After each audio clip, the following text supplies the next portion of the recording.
लग्नानंतर होईलच प्रेम.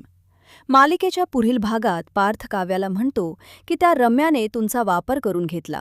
आता तिला दाखवून द्या जुनी काव्या कोण आहे. तेव्हा काव्या म्हणते की या सगळ्यात मला माझ्या बोक्याची मदत लागेल.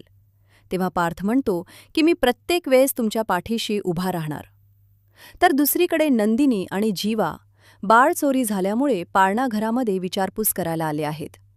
तर ती मुलगी बोलू लागते की आमचं काम आहे बाळाला ठेवून घेणं आणि संध्याकाळी ते बाळ परत करणं. पाळणाघरच्या बाहेर त्या बाळाला काही हो ते मरो, आम्हाला काही लेणं देणं नाहीये.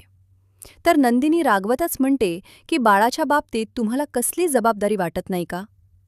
ती मुलगी म्हणते की जर पाळणाघरातून ते बाळ चोरी झाला असता तर आम्ही जबाबदारी घेतली असती. नंदिनी रागातच म्हणते की बाळ तर आम्ही शोधून काढू, पण त्यानंतर मी तुमच्यावरही कारवाई करेल.